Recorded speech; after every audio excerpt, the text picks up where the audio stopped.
ನಮಸ್ಕಾರ. ವಾರ್ತಾ ಭಾರತಿ ಟಾಪ್ 20 ನ್ಯೂಸ್ಗೆ ಸ್ವಾಗತ. ಇವತ್ತಿನ ಪ್ರಮುಖ ಸುದ್ದಿಗಳ ಹೈಲೈಟ್ಸ್ ನಿಮಗಾಗಿ ಇಲ್ಲಿವೆ. ಭಾರತ ಮತ್ತು ಚೀನಾದ ಸ್ವಾಯತ್ತ ಪ್ರಾಂತ್ಯವಾದ ಟಿಬೆಟ್ನೊಂದಿಗೆ ಗಡಿ ಹಂಚಿಕೊಂಡಿರುವ ನೇಪಾಳ ಭಾಗದಲ್ಲಿ ಬುಧವಾರ ದಿಢೀರ್ ಪ್ರವಾಹ ಸಂಭವಿಸಿ ಕನಿಷ್ಠ 100 ಮಂದಿ ಮೃತಪಟ್ಟಿದ್ದು, ಹಲವರು ನಾಪತ್ತೆ. ಮಾನವೀಯ ನೆರವು ಮತ್ತು ವಿಪತ್ತು ಪರಿಹಾರ ಸಾಮಗ್ರಿಗಳನ್ನು ಒಳಗೊಂಡ ಸೇನಾ ಸಾರಿಗೆ ವಿಮಾನವನ್ನು ನೇಪಾಳಕ್ಕೆ ರವಾನಿಸಿದ ಭಾರತ. ರಾಜ್ಯ ಸಚಿವ ಸಂಪುಟದಲ್ಲಿ ಕೆಲ ಸಚಿವರ ಬದಲಾವಣೆ ಕುರಿತು ಉಪಮುಖ್ಯಮಂತ್ರಿ ಡಿಕೆ ಶಿವಕುಮಾರ್ ಅವರು ದೆಹಲಿಗೆ ಭೇಟಿ ನೀಡಿರುವ ವಿಚಾರದ ಬಗ್ಗೆ ನನಗೆ ಯಾವುದೇ ಮಾಹಿತಿ ಇಲ್ಲ ಅಂತ ಎಐಸಿಸಿ ಅಧ್ಯಕ್ಷ ಮತ್ತು ರಾಜ್ಯಸಭೆಯ ವಿಪಕ್ಷ ನಾಯಕ ಮಲ್ಲಿಕಾರ್ಜುನ್ ಖರ್ಗೆ ಹೇಳಿಕೆ. ಧೈರ್ಯವಾಗಿರಿ, ಸುರಕ್ಷಿತ ಸ್ಥಳದಲ್ಲಿ ಇರೋದ್ರಿಂದ ಹೊರಬರುವ ಪ್ರಯತ್ನ ಮಾಡೋದು ಬೇಡ. ನಿಮ್ಮ ಜೊತೆ ನಮ್ಮ ಸರ್ಕಾರ ಇದೆ, ನಿಮ್ಮ ಸಂಕಷ್ಟಕ್ಕೆ ನಾವು ಸ್ಪಂದಿಸುತ್ತೇವೆ ಅಂತ ನೇಪಾಳ ದುರಂತದಿಂದ ಪಾರಾದ ಕನ್ನಡಿಗ ಮಲ್ಲಿನಾಥ್ ಅವರಿಗೆ ಧೈರ್ಯ ತುಂಬಿದ ಸಿಎಂ ಡಿಕೆ ಶಿವಕುಮಾರ್. ಮಿಲಾದುನ್ನಬಿ ಮೆರವಣಿಗೆ ವೇಳೆ ಬಸವನಗುಡಿಯಲ್ಲಿ 2 ಗುಂಪುಗಳ ನಡುವೆ ಗಲಾಟೆ. ಪ್ರಕರಣಕ್ಕೆ ಸಂಬಂಧಿಸಿದಂತೆ ಬಸವನಗುಡಿ ಪೊಲೀಸ್ ಠಾಣೆಯಲ್ಲಿ 3 ಪ್ರತ್ಯೇಕ ಎಫ್ಐಆರ್ ದಾಖಲು. ಪುನೀತ್ ಕೆರೆಹಳ್ಳಿ ಸೇರಿ 8 ಆರೋಪಿಗಳ ಬಂಧನ.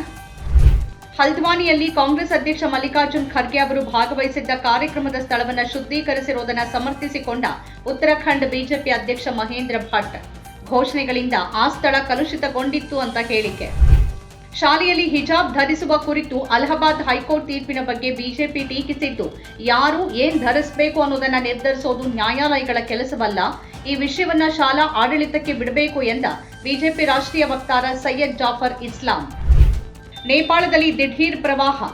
ಕರ್ನಾಟಕ ಮೂಲದ ಪ್ರವಾಸಿಗರು ಅಥವಾ ನಾಗರಿಕರು ಯಾರಾದರೂ ನಾಪತ್ತೆಯಾಗಿದ್ದರೆ ಅಥವಾ ಸಂಪರ್ಕಕ್ಕೆ ಸಿಗದೇ ಇದ್ದಲ್ಲಿ ತಕ್ಷಣವೇ ಅವರ ವಿವರಗಳನ್ನು ಒದಗಿಸುವಂತೆ ಸಾರ್ವಜನಿಕರಲ್ಲಿ ಮನವಿ ಮಾಡಿದ ರಾಜ್ಯ ಸರ್ಕಾರ.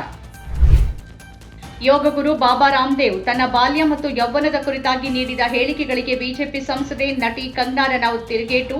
ನನ್ನ ವೈಯಕ್ತಿಕ ಜೀವನದ ಬಗ್ಗೆ ತಿಳಿದುಕೊಳ್ಳೋಕೆ ರಾಮದೇವ್ ನನ್ನ ಬೆಡ್ರೂಮ್ನಲ್ಲಿ ಬಾವಲಿಯಂತೆ ನೇತಾಡ್ತಿದ್ರಾ ಅಂತ ಪ್ರಶ್ನಿಸಿದ ಕಂಗನಾ.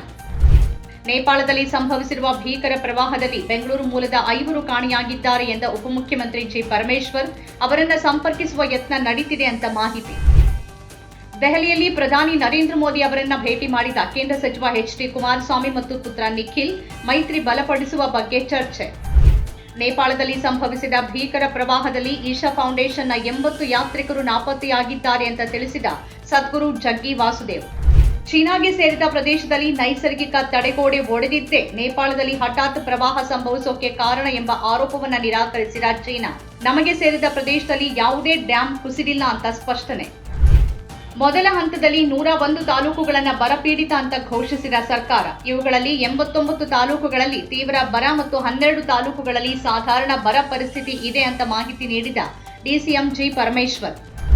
ಗ್ರಾಮೀಣ ಜಲ ಆಸ್ತಿಗಳ ವೈಜ್ಞಾನಿಕ ನಿರ್ವಹಣೆ ಮತ್ತು ನಕಲಿ ಬಿಲ್ಗಳಿಗೆ ಕಡಿವಾಣ ಹಾಕಲು ಭೌಗೋಳಿಕ ಮಾಹಿತಿ ವ್ಯವಸ್ಥೆ ಆಧಾರಿತ ಮೊಬೈಲ್ ಮತ್ತು ವೆಬ್ ಅಪ್ಲಿಕೇಶನ್ ಅನುಷ್ಠಾನಗೊಳಿಸಲಾಗಿದೆ ಎಂದ ಗ್ರಾಮೀಣಾಭಿವೃದ್ಧಿ ಮತ್ತು ಪಂಚಾಯತ್ ರಾಜ್ ಸಚಿವ ಈಶ್ವರ್ ಬಿ ಖಂಡ್ರೆ.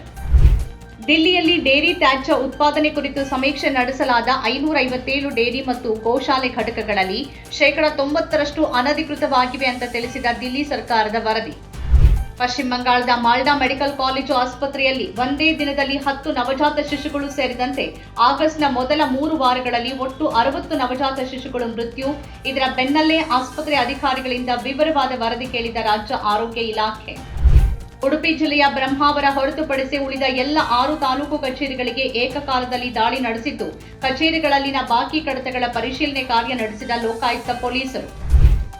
ಮನೆಯಲ್ಲಿ ಒಂಟಿಯಾಗಿದ್ದ ಆಕೆಯನ್ನ ಇರಿದು ಹತ್ಯೆಗೈದ ಜಿಮ್ ಟ್ರೈನರ್.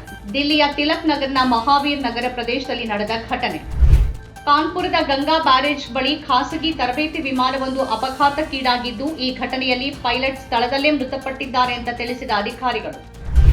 ಹರಿಯಾಣವಿ ಗಾಯಕ ಹಾಗೂ ಯೂಟ್ಯೂಬರ್ ಅಂಕಿತ್ ಬಾಲ್ಯನ್ ಅವರನ್ನ ಉತ್ತರ ಪ್ರದೇಶದ ಶಾಮ್ಲಿ ಜಿಲ್ಲೆಯಲ್ಲಿ ಜಿಮ್ ಹೊರಗೆ ಪಾಯಿಂಟ್ ಬ್ಲಾಂಕ್ ಅಂತರದಿಂದ ಗುಂಡಿಕ್ಕಿ ಹತ್ಯೆ ಮಾಡಿದ ದುಷ್ಕರ್ಮಿಗಳು. ನಮ್ಮ ಕಾರ್ಯಕ್ರಮಗಳನ್ನು ನೀವು ನೋಡ್ತಾ ಇದ್ರೆ ನಮ್ಮ ಚಾನೆಲ್ ಅನ್ನ ಸಬ್ಸ್ಕ್ರೈಬ್ ಮಾಡಿ, ಪಕ್ಕದ ಬೆಲ್ ಐಕಾನ್ ಒತ್ತಿ ನಮ್ಮನ್ನ ಬೆಂಬಲಿಸಿ.